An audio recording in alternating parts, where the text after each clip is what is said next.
Well, hello everyone, and welcome to today's ODI Global in Conversation event. It's a pleasure, frankly, to have you all here, many of whom I think both Rachel and I know well, and there are also people online as well watching. So I'm a poor substitute, I'm afraid, for Sara Pantuliano, who would normally be having this in conversation with Rachel, but Sara's gone on holiday. So I have the pleasure of this great conversation with my friend. I'm Suma Chakrabarti. I'm chair of the ODI Global Board of Trustees, and you all know Rachel, no introduction required. But Rachel's a leading expert in climate and international affairs, and was recently appointed UK Special Representative on climate. And I think we all would agree that the appointment came at a very pivotal time, frankly. Her leadership in UK climate diplomacy, deep expertise over many years, are going to be crucial, frankly, to moving the whole agenda forward in the UK, but also internationally, I think. Rachel is also a Professor of Practice in Climate Policy at Blavatnik School of Government, University of Oxford, and Dean Emerita of the Fletcher School of Law and Diplomacy at Tufts in the US as well. And she brings really extensive international climate experience, having served as a special representative for the UN Secretary General and CEO of Sustainable Energy for All, and as well as senior roles at the World Bank Group and more. And we go back a long way, during all those roles that Rachel was in as well. I think today we're going to hear quite a bit from Rachel about her key takeaways from COP29. We're also going to try and look forward a bit, I think, to COP30 in Belem, where all the countries are expected to submit more ambitious nationally determined contributions, NDCs. And I think we're also going to touch a bit on how the UK, what role the UK can play in advancing climate action, both here at home, but also on the global stage as well. We're going to kick off with a sort of 25, 30-minute in conversation between Rachel and myself. And then there'll be opportunity for questions from all of you, and also those who are online as well, provided I can operate this iPad to see those questions as well. And then after the event, we're going to ask you to join us at a reception just outside here, where you can continue the discussion, hopefully in a more relaxed, informal setting. So, shall we get started, Rachel? Mm-hmm. Yeah.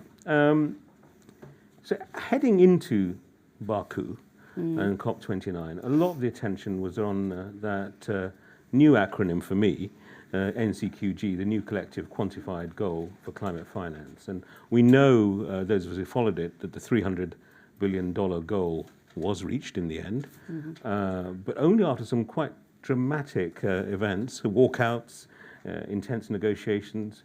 How do you see the outcome? And can you also share a bit of the insights about the dynamics, without revealing too much, but some of the dynamics that were critical in the hours of negotiation?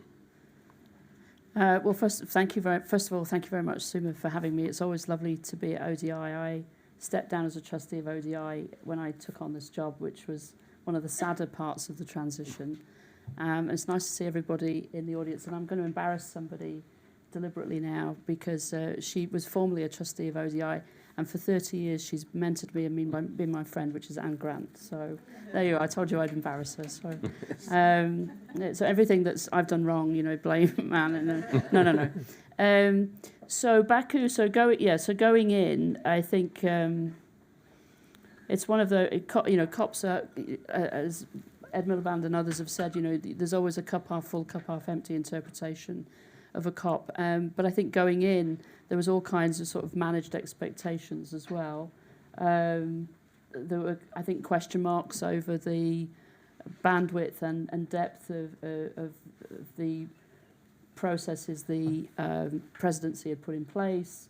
There were question marks about sort of geopolitical influences on the presidency. It was a difficult time. We were waiting for a US election that might go one way or the other. We know what happened. Distractions within the EU, an unseated commission at the time of the climate negotiations, so a little lack of clarity there, and then lots of changes elsewhere in the world. So, very much a sort of cakewalk, as it were, in terms of politics. And so going in, what were the sort of managed expectations? I have a twin, Ruth Davis, who is the special representative for nature. And I mean, nature sort of got left on the cutting room floor at the end of COP. It's kind of extraordinary to have a climate negotiation and not talk about nature, but it was one of those COPs where it really got reduced down to the quantified goal, the NCQG. And I think for the British government, very importantly, we needed agreement on Article 6. Article 6 is the article that refers to carbon markets, basically, which we've been kicking around for 10 years and, enough already. So we came out with lots of things on the cutting room floor, including, I think, really any sort of really progressive language on gender.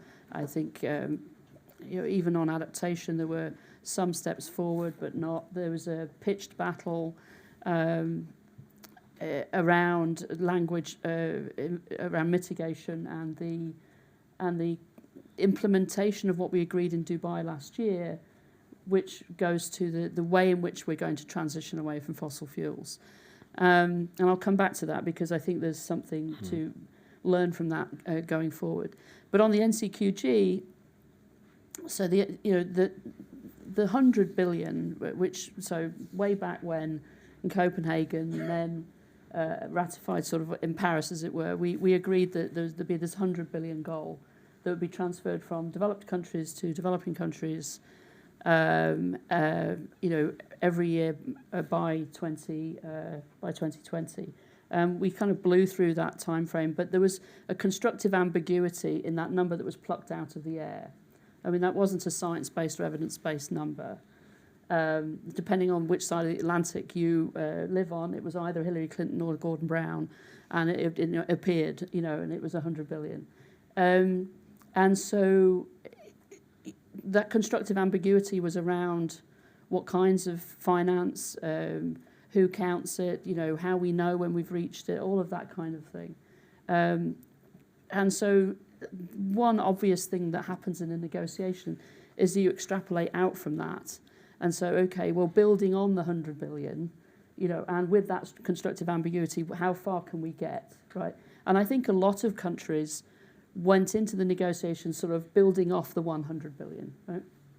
Outside of the UN process, you've got think tanks aplenty and processes aplenty, including that led by Vera Songwe, Nick Stern, and Amar Bhattacharya, which I was part of and other people in this room were part of, which was sort of looking at the needs. Okay, so we've got to get all this stuff done. So working back, where do we need to be in terms of public climate finance or public finance that can then be made to work in different ways in order to leverage the kinds of trillions of dollars that we need to invest in.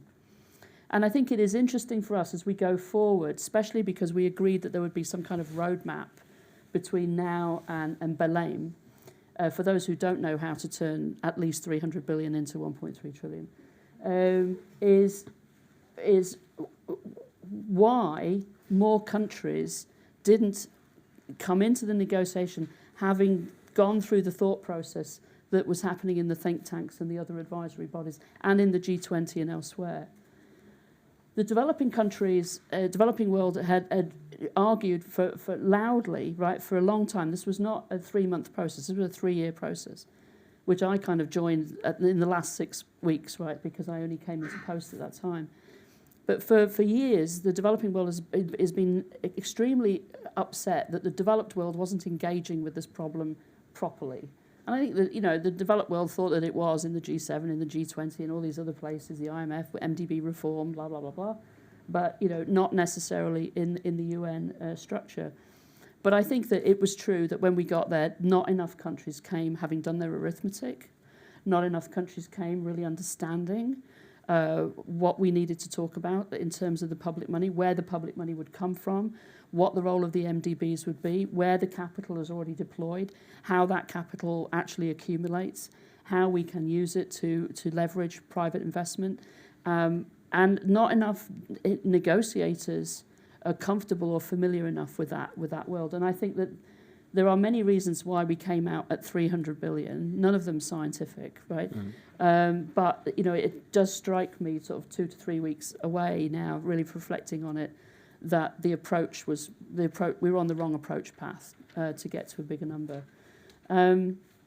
So the walkout, yeah, I mean, if you were, it is very hard for the small island developing states and the LDCs because there's a huge fight within the G77 because, the big leveraged finance is going to, and the big infrastructure projects are going to go, as we saw in COP27, to Egypt, right, where you had EBRD and various other different acronyms coming in with public money, about 700 million that sort of leveraged in, then billions into solar and gas. That ain't never going to happen for Palau or for Samoa or for St. Lucia or for, Antigua. And for the least developed and for the small island states that, are the most vulnerable, what they really care about, as in some cases more even than the quantum, because let's face it, the quantum never really gets there anyway, right, is the quality and the accessibility of the finance. So will the concessional finance get to the most vulnerable people? And if so, how do we make that happen? And can the GCF go faster? Can some of these other funds that have been created do better? And we've got this horrible problem of the proliferation of funds. And we can decry that, right, from an efficiency point of view or from those of us who sit, in the developed world looking at finance. But the reason for the proliferation is because people don't trust that these things actually work in their favour or for their benefit. And I don't think we're ever going to get, and you see now that a new fund, the CBD, the COP16 wants a new fund, the Desertification Convention wants a new fund, and this is not going to work well for the most vulnerable. So I think it was a triage of quantum, quality, and access. And I think that actually, in the last hurrah, right, which was about 48 hours long, and I think I slept 3 hours in that. By the way, Ed Miliband slept less. It was really about what the balance was about those three things. I have to say that to have a British minister engaged who knows his stuff and who is committed really does make a difference. And he was in the huddle, and he was in the huddles and the huddles within the huddles, and I think the British team, we have an extraordinary team of negotiators, really did make a difference, bridging between, the EU needs to talk to itself a lot in order to evolve its positions. Talking to the LDCs and the SIDS, like where is the bridge, because that's the role that the presidency would normally help play, not exclusively, but that wasn't something that they were engaging with fully. And also then a bridge to others. And I think that we know that, I think when we probably underestimated how much we needed to play that role, because I think we underestimated probably how much the world was going to turn to this new government and sort of say, you're it. And of course, the Trump, everybody was reeling from that election. And the two things I'd say about Trump, one is that there is a real question mark over what that means, right? And then secondly, you already see the dynamic, that what I call the softening, right? Which is, there's a Trump administration now, we think that they may pull out, or they may, block, or they may, whatever, and therefore, we can sort of hide behind their petticoats a little bit, and we, so you would have conversations with delegates who sort of say, well, if the Trump administration is going to flatline, then why would we, and it's like, actually, you don't know that they will, and you've got to do the right thing for yourselves anyway. So it was very torrid, very complicated, and obviously at the end, India got itself into a little bit of a tangle. And there'll be books written about what actually went down then. But I think that it's never great to have a country outside of a consensus, but it has happened many times before. I think people don't necessarily remember or know that, and so this is not the first or the last time that this will happen. But obviously now there's a lot of diplomacy that needs to be undertaken. Thanks, Rachel. I mean, very interesting to have this sort of bird's eye analysis of, readiness almost to make an agreement. And it's brought obviously to attention. People have questioned can we make COP events really work? And they always seem to be quite problematic now. What would you say as we run up to COP30? There are 2 or 3 things that you think we should really be focusing on to try and make the COP event work out better and have a better result, more international alignment. Bearing in mind, of course, at COP30, we've got the Paris Agreement ratcheting up effect as well in terms of contributions. So there'll be even more pressures coming our way then. No, it's a really, really good question. So this conversation that we're having between 190 however many countries is not a conversation that takes place for 2 weeks of the year. And we've got to find, I think we are finding ways to have that conversation be a continual conversation, and it happens in different places at different times, but the only place where it happens universally is at the COP. And that's both the strength and the weakness of the system. We are talking about it, but we only all come together with one voice, one vote once a year. But so let's just take that standoff on mitigation, right, or on the interpretation of transitioning away from fossil fuels. So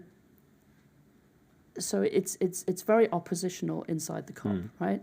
You have Saudi Arabia and friends here, the West here, lots of slings and arrows of hypocrisy, blocking. I mean, it's unpleasant, huh? And it is a logjam, and we cherry pick the parts of the paragraphs of the the global stock take that we want to see in the G20 Leaders Summit declaration or in the reference to the previous COP, and they do it as well, right? Outside of a COP, can we have a meaningful conversation about, okay, you're going to exceed your NDC targets, you're mobilizing extraordinary amounts of finance, which could be deployable behind targets, and there's no reason why Riyadh, as well as London and Singapore, can't be, centres of carbon market innovation. Obviously, those have to be markets with integrity, and we've got to argue to get to that point. But there's no reason why not. And then there's, the exporting of electrons from Saudi Arabia through cables to Greece. I mean, there's a whole conversation about how we move this world forward. But in the COP, it's like across the table, and we're not getting anywhere. And so I don't know what the solution to that is, but I think we have to see each other in the whole, and remember that in the negotiating room. So I think this becomes really important over the next 5-year period, because the answer to whether or not we can hit our Paris targets lies in the trajectory of China and in the trajectory of India, and in the way in which the Gulf helps finance that, helps take the innovations to scale and deploys them. And it depends on how we show up as well as a trading partner, as a financial partner, how we show up on the board of the IMF, how we show up on the boards of the MDBs, and how we extend solidarity effectively to the most vulnerable. And that's a 365. So, for David Lammy to put climate and nature at the heart of foreign policy makes sense, but the system doesn't quite do that yet. And so that's what we're working on at the moment, is, okay, working back from November 2025, what do we need to be doing? Not in the 6 weeks before Belem, and not just at the intersessional in June, but every day of the year, right? Those trusted relationships will be essential if we were to avoid the kind of standoff that we had at Baku.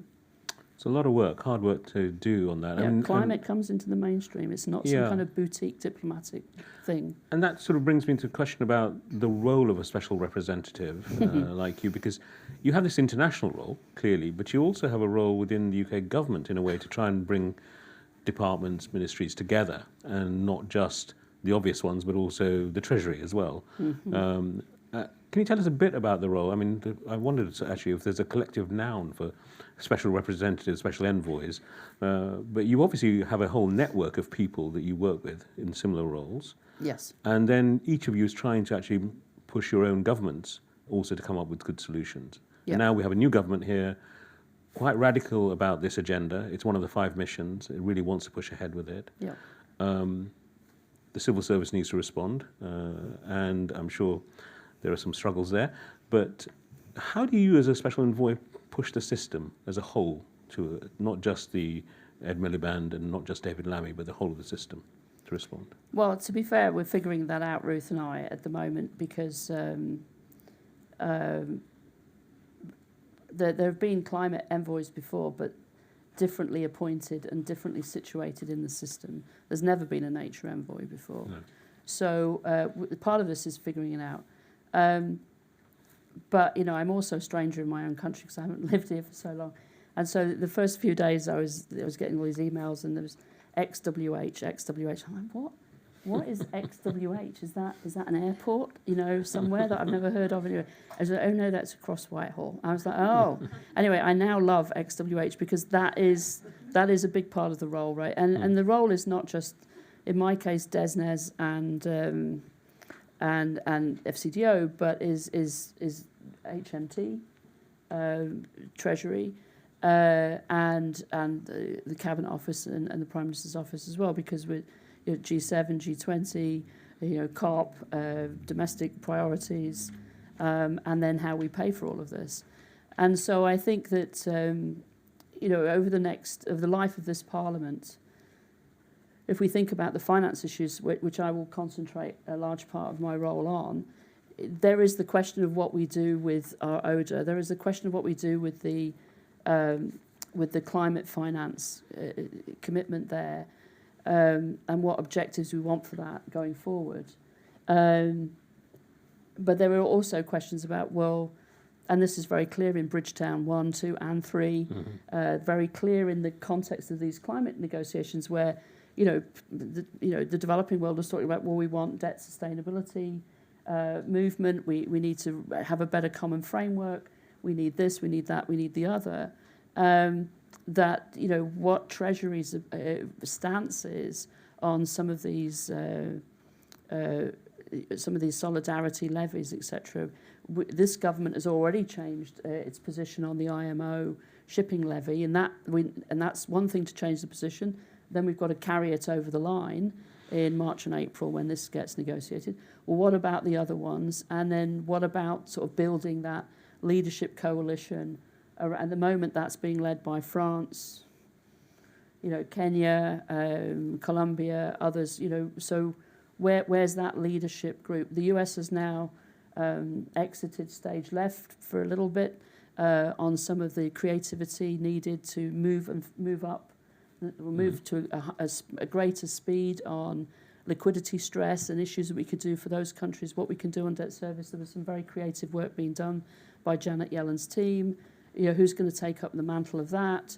What do we think about another SDR issue? These are really big issues that pertain to climate finance, which are in the domain of a Treasury which has been concentrated predominantly, correctly, on the budget and the our own lack of fiscal space. So we're not the only country in that situation, but we are seen as a leader, right? And so that leadership has to. So a big part of my job is sort of helping connect the dots for people in government when government always becomes quite siloed, right? I mean, best will in the world. So that's and then I think I am externally focused. So I'm not coming in and messing around with what Chris Stark is doing or Emma Pinchbeck. But the external piece of the energy mission is really important. And you will have heard, hopefully, Ed Miliband sort of turn the rhetoric of the last government upside down. So they would talk about, well, we're only 1% of global emissions. So, it's not on us. It's on everybody else. And so we're not going to get engaged. And then, unfortunately, in opposition, they've sort of really started to advance a sort of anti-net zero position, which, sits awkwardly with what Theresa May and Boris Johnson did.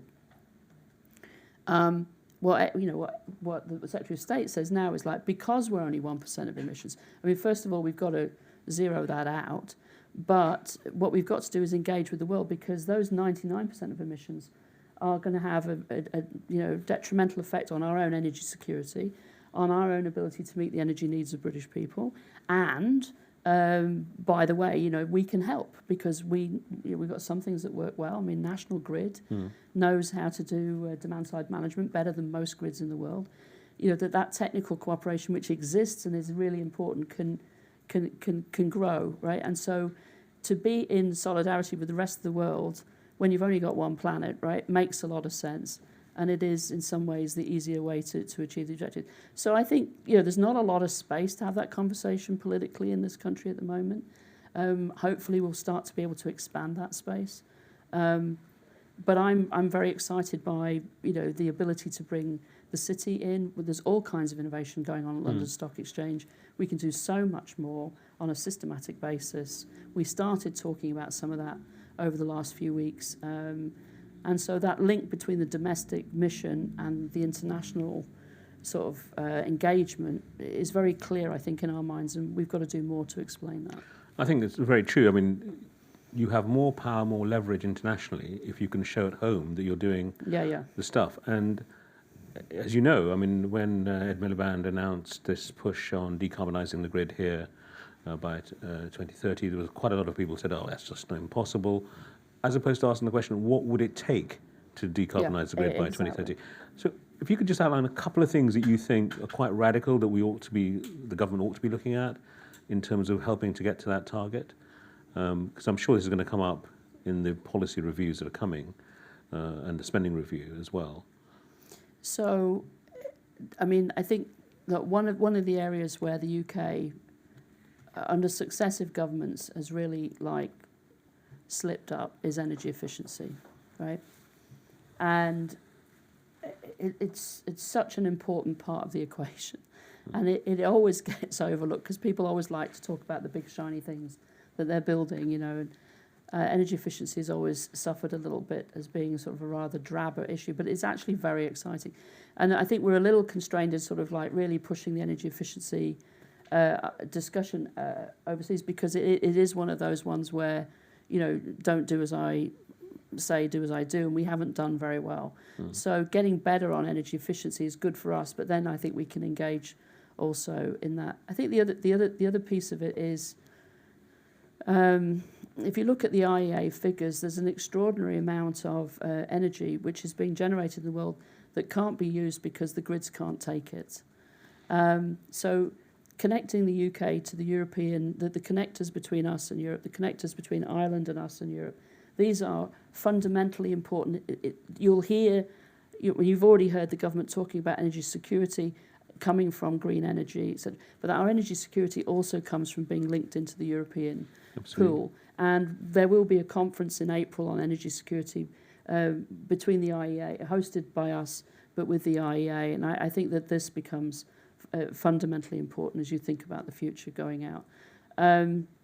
But there are other things that I think that we want to do internationally. So grids have to work. We have to finance those grids to be built, to be improved. The finance doesn't flow unless the regulatory environment is appropriate. So you've got both the institutions and the regulations in place, right? So we know that in sub-Saharan Africa, almost none of the utilities or the entities that you need are either solvent or functioning well enough. So, where do we start focusing in on that? And you could ask why the biggest trust fund in any MDB is sitting in the World Bank and could work on this, and what's the point of having a trust fund if it's sitting there earning interest and not spending money more? So these creative conversations with the MDB system about, hey, come on, guys, we don't have decades, we have years, right? So I think we'll move on to the front foot, and in the manifesto and now launched is this global Clean Power Alliance. And, I think people were worried that it's just another acronym. We've got already too many acronyms in this space. But the idea is that like-minded, ambitious countries will come together almost sort of in a task force mode and focus on removing the obstacles that exist to the financing of the energy transition to move more quickly. And that might be geographically specific. It might be thematic. We will work with our partners in the next few weeks to just nail that down. But there was a kind of a soft launch of it, or part of it, at the G20.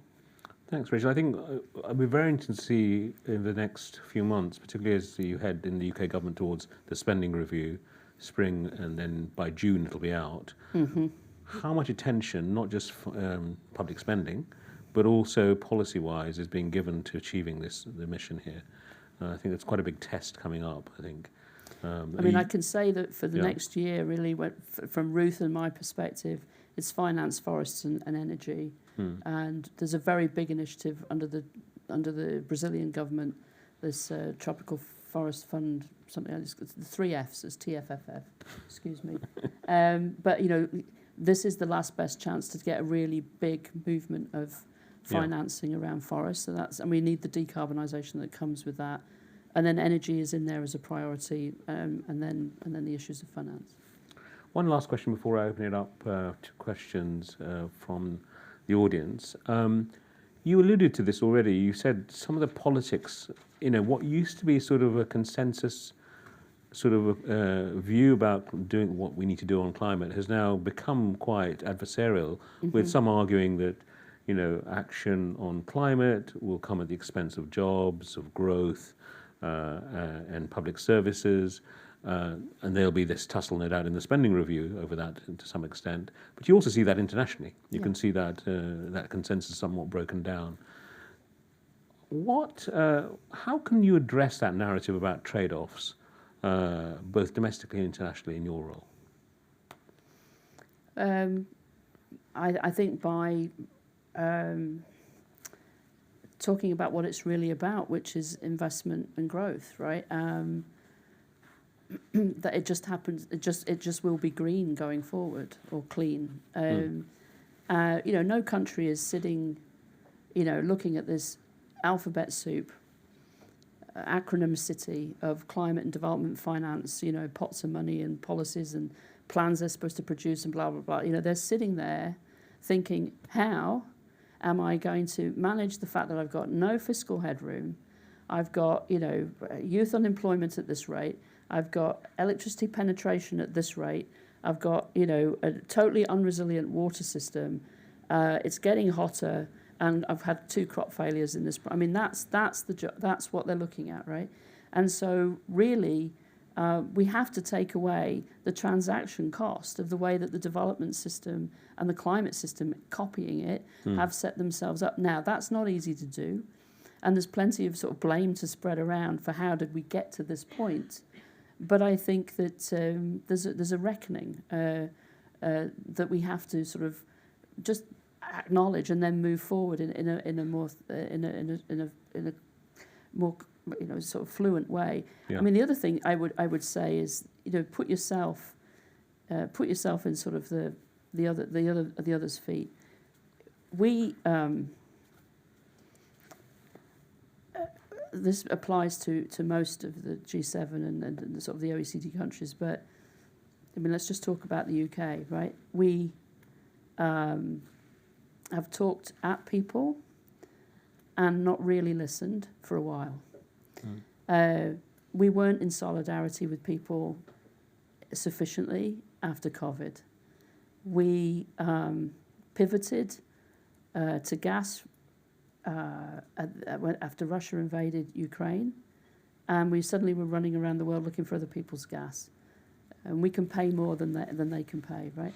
There is a cumulative set of paper cuts, sometimes deep paper cuts, that have really brought us to a place where are we as good as our word? And we've also cherry-picked which international law we want to stand behind and when, which conflicts we believe the international law is important for and not.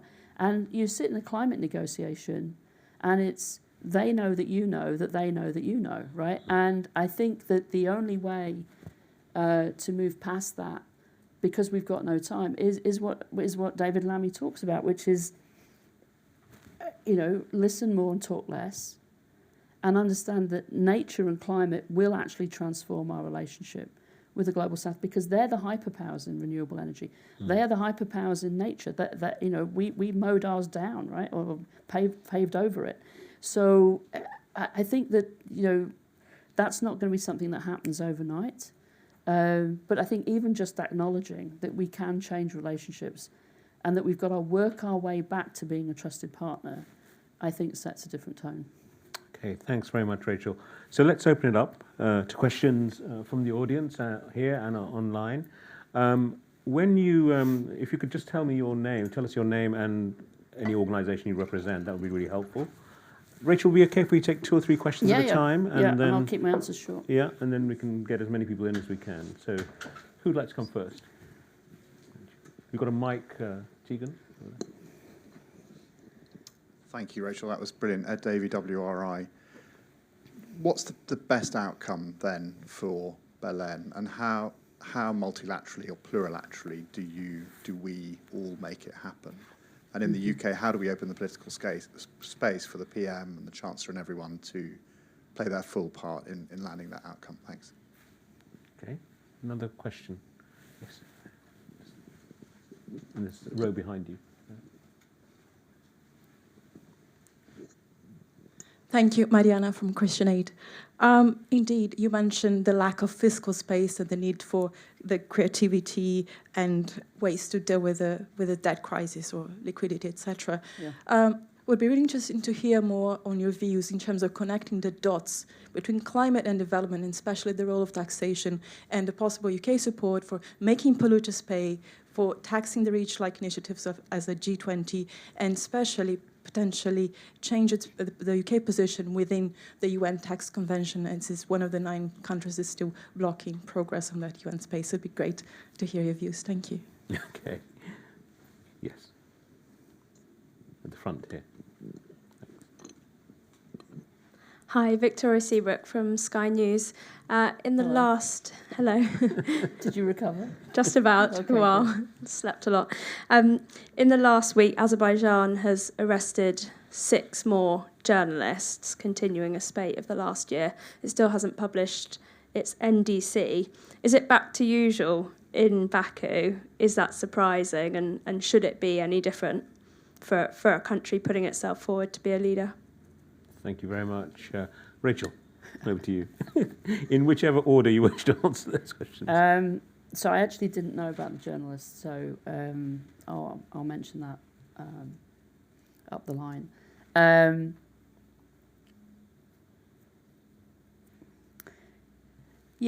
think that I was disappointed when at times it felt like the presidency was trying to imply that there was a north-south standoff at Baku, and I think this was actually stated in the COP President Babayev's piece in The Guardian. In his, I think he was explicit about it there, because I thought it was much more complex than that. I thought there were issues where LDCs agreed with some of us. I thought it's a much more complex picture than that. And I also think that the role of the presidency is to find the common ground. So I don't know whether it's back to business as usual, because I'm not sure I understood what business as usual was going in, nor during COP, nor. So I hope that Azerbaijan will come out with an ambitious, program of action to help move us forward, to Brazil, and then Brazil is, obviously already leaning in this sort of troika that we have. But I think that Brazil's vision for COP30 needs to become agreed and consolidated within Brazil, and I hope that President Lula recovers from his current health troubles. So I think Brazil will become clearer over the next few weeks on exact priorities. But I think that we already know that, and this goes to the question about Brazil, so I'm segueing a little bit, is that the link between nature and climate. So in the biodiversity COP, we talk a lot about climate, right? in the CDD COP, we talk a lot about climate, and then you get to the big daddy of them all, right? The climate COP, and we don't talk about them, or they don't get into the documents. So I think that COP30 will be the place where we should actually express that in the round. And then the Brazilians will want to see breakthroughs in how we sort of begin to finance nature. They've hung their hats on the TFFF and other sort of big initiatives. And if we can help them get that to the point where it is something that looks like it's at speed and scale, I think that could be a game changer. Having got Article 6 agreed, then I think there's room to work with the Brazilians on what do high integrity markets look for. And then I think there's this whole conversation which can't be resolved in 2 weeks in Belem, but around biodiversity credits and carbon credits and what does this all look like and how are we really valuing nature? So I think that's really probably key. So your question on finance, I think this government needs to sort of so we've got the IMO agreement. So now I think we need to look at the other potential ways in which to put a levy or a tax on sort of hyper consumption, right, or hyper emissions, right, concentrated emissions. And I think we need to, people need to extrapolate out what would be the impacts of that. So I think there's probably some work to be done on that. If that work has already been done, then that needs to be socialised and we need to be able to have a discussion about it. And then we need to take a position on, how we think that some of these might be useful or not, implemented in which way or not. I'm not going to comment on the UN tax discussions. They are, I don't know that we've got a full agreement across Whitehall on all of that at the moment. And then I think that what's going to be important, and I said this, I think, in some NGO meetings in Baku, is that what does every treasury in the world not like, right? Well, they don't like not knowing what's going on, but what they really don't like is hypothecation. And within the NGO community, there are very many different views about what we're going to do with these revenue streams if they were to be raised, right? And I think that most countries in the world will want revenues from levies or taxes to go to the Treasury and then get distributed out, right? Nobody likes to sort of say, well, that tax goes to this fund and that tax goes to that fund, whatever. And I think that if we're going to be effective in getting more countries to look honestly and creatively at how to raise these kinds of revenues, so not just the philosophy of it, but the actual practice of it, we are going to have to deal with the community's own desire to hypothecate for Treasury, because I think that will become a major point of conflict as well. So homework for the community to do while Treasury does its homework.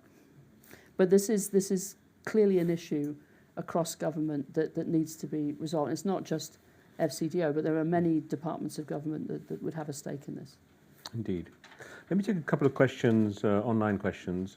One is about the link with the Bridgetown Initiative. So how does the UK engage with the Bridgetown Initiative to support the reform of the international climate finance agenda for climate vulnerable countries?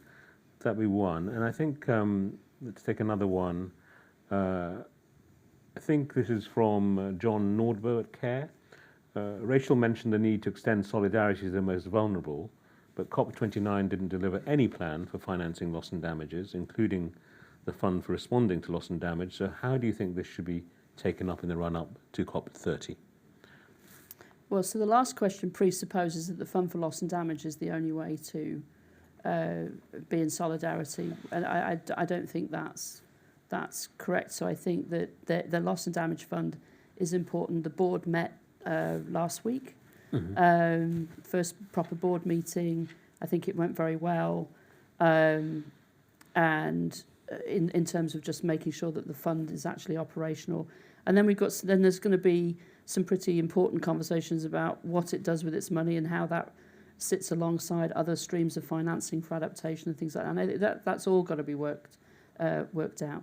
But the systemic reforms are going to be when the cost of capital isn't sky high, and the systemic reforms are going to be when you can find a way to take your debt and recycle it in a way that is, or move it on, which is then brings me to Barbados, where David Lammy will be this week, because they did something really good, really creative. I think last week or earlier this week, and it's all one big blur at the moment.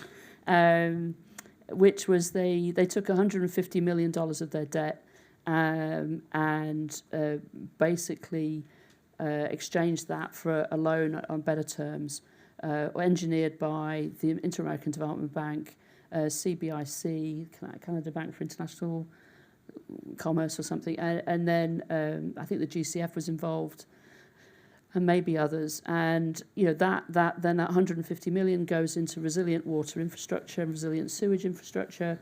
If it isn't implemented on time and to quality, then the Barbadian government pays a penalty, and great, right? So they get headspace. They convert their debt. You've got private and public money coming in, and so that's a living example of Bridgetown. And we're very engaged in that. That conversation is going on bilaterally.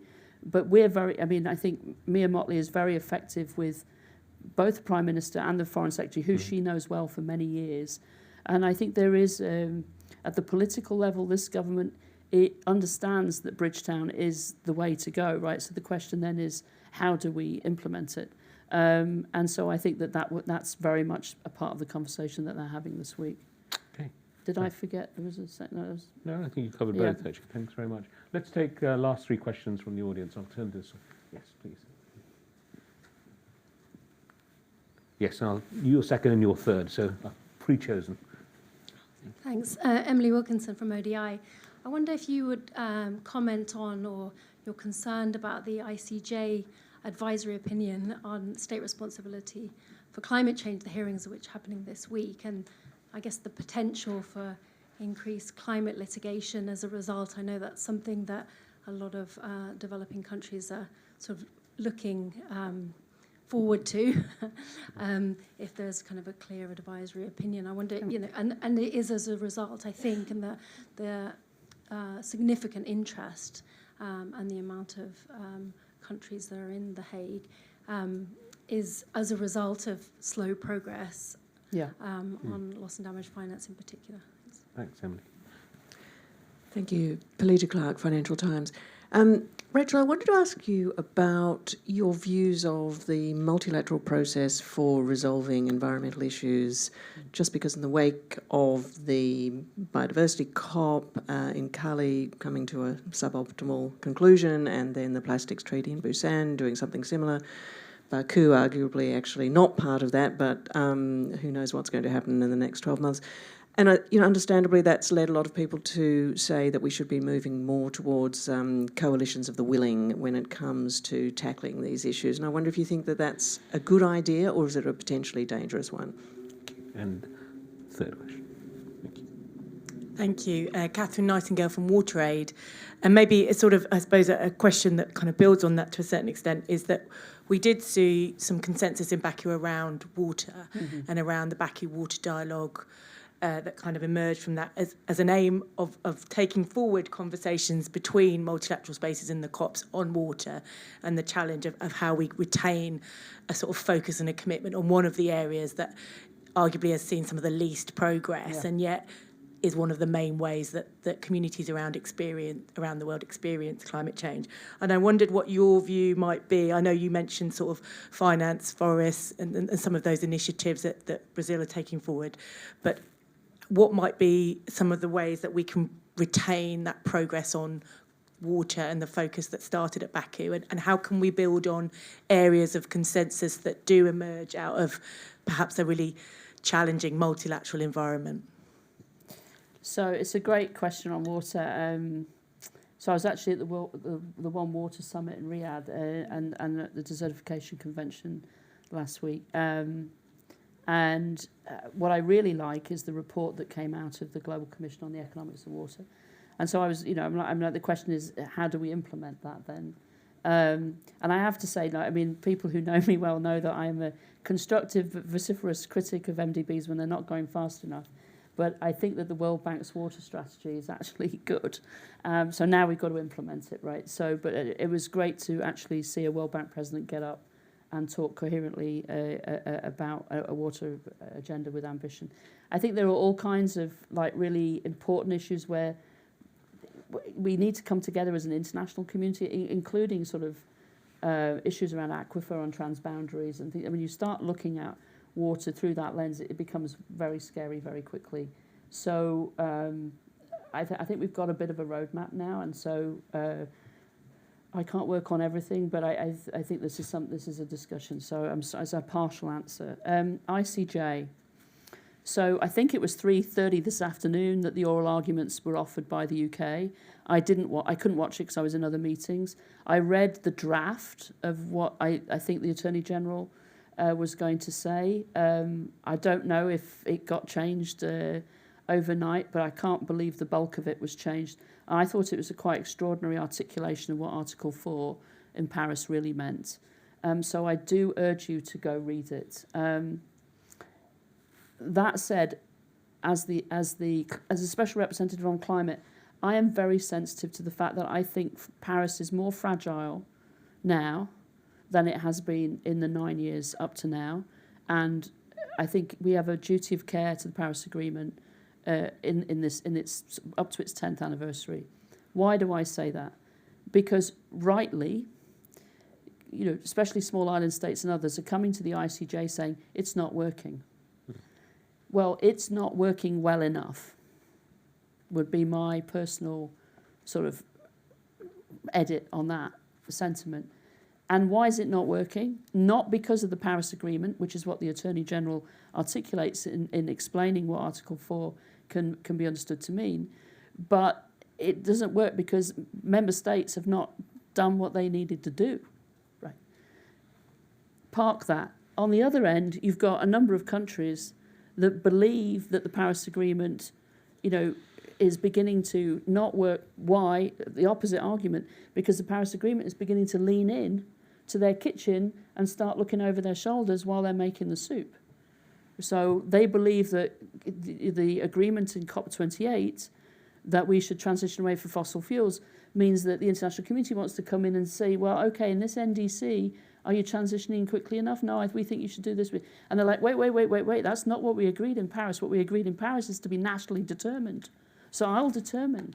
So this is at risk of imploding the agreement, and this is dissatisfaction with the agreement. And you put the two together, and Paris itself is quite fragile unless we and others really come out and say, look, this is what it says, that we are not instrumenting it is on us. And therefore, we've got to come back with enhanced NDCs, with ambition in the first half of next year. And we've got to sort out the financial system. That is unfair.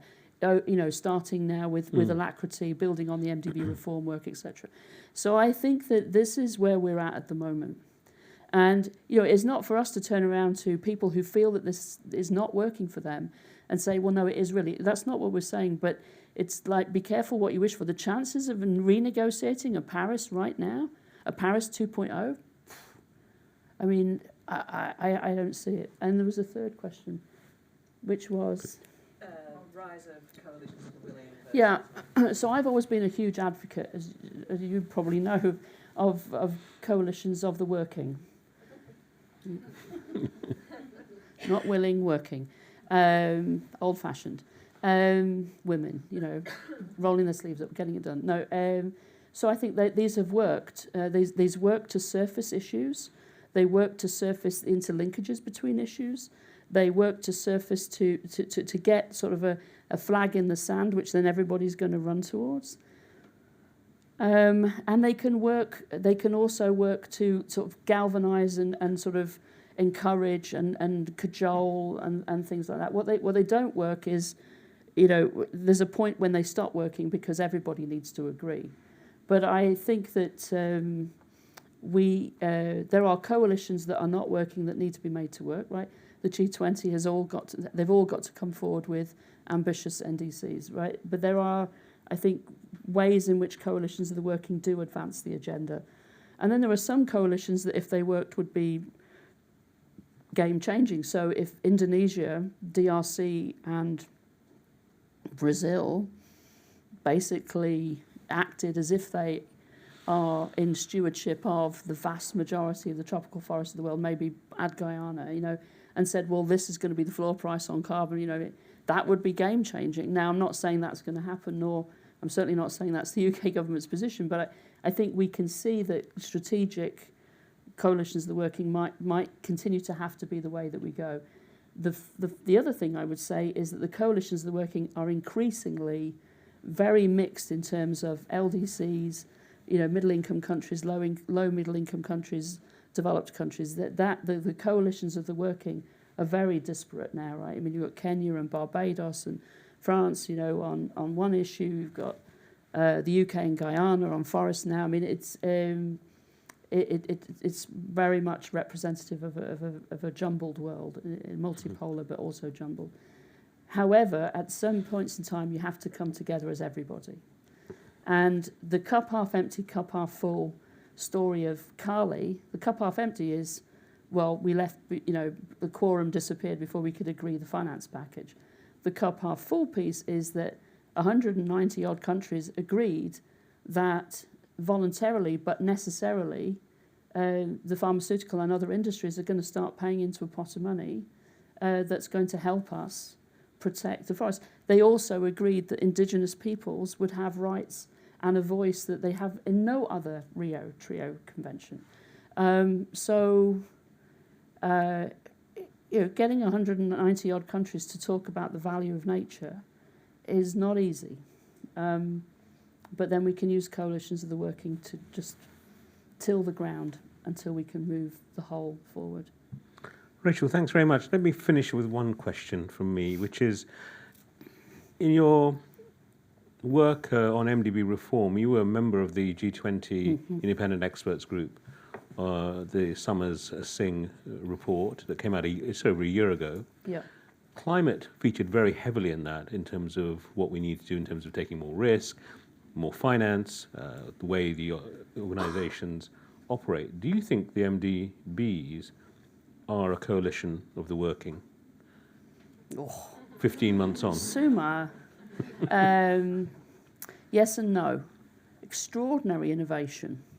Inter-American Development Bank, Asia Development Bank, lots of good things happening, EBRD, IB, Africa Development Bank, Islamic Development Bank now, if it can be less conservative, and the indication from Saudi Arabia as the principal, power player there is that they want to see more innovation off that balance sheet. World Bank, things happening. But it needs to go faster and it needs to go further. So, that work that we did, led by, convened by the Indian Minister of Finance and led by Larry and NK, talked about bolder, better and bigger. The bigger conversation is now, I think, a little bit of a question mark over it, because how do you start a conversation around a global capital increase when you don't have all of your principal shareholders perhaps aligned, right? So we have to wait to see a little bit where the Americans are on that. But there's a shareholder review of the World Bank, in theory, that is due for next year. So, and I can speak from experience that when you're in Washington, you are, you feel what's going on down the road, right? So, so I think that the capacity for innovation is even higher than what we've seen over the last couple of years. I think that there are things that they can do in the way that they work that lower the transaction cost for the borrowing countries. There are things where I think they could stick their neck out a little bit more and not threaten their credit rating or the way that they are regarded. I think that they are chock full of really quite brilliant people who, told to run in the same direction do. So I think there's a lot for management and a lot for the boards of these institutions to do, irrespective of then having to go back and have conversations around their articles and their shareholdings and things like that. So they need to do more. And the important thing about COP29 was that in the negotiations about what the MDBs would commit to, it was very clear that the regional development banks thought that they could do more. And I think that they can. I think INCAF at the Asia Development Bank shows you what you can do to leverage an entire bank and go forward. I think the Originate to share innovations of IDB Invest. I mean, hopefully that increase in capital goes through, but that shows you what you can do. And so the question for me is not can they or should they be. It's they have to be. That's the biggest pool of capital we have available to us. IDA, replenished at, was it 100 in the end, Annalise? Yeah. That people weren't sure we would get to that. Obviously, Africa wanted 120. But you can do a lot of damage with 100 if you really steward it well and you're very innovative about it. Indeed. So you know that better than me. No, Rachel, thank you very much. That's fantastic. I mean, I think the image for those of us who were in Paris at the Paris Agreement, Josue and myself were there representing EBRD. You were there, of In course. The glory days. Yeah. It was the glory days. Lima, Paris, and the thought that you very expertly set out the challenges we now face to try and recover those days and actually build a coalition of the working to try and go forward. I thought you were very, very open, very frank, very helpful in terms of the conversation. But the challenges are great, and we wish you all the best as a climate envoy. I stand on your shoulders, everybody. And we at ODI certainly will continue to support your work and the whole climate work. So thank you very much for coming in. Thank you for the invitation. Thank you.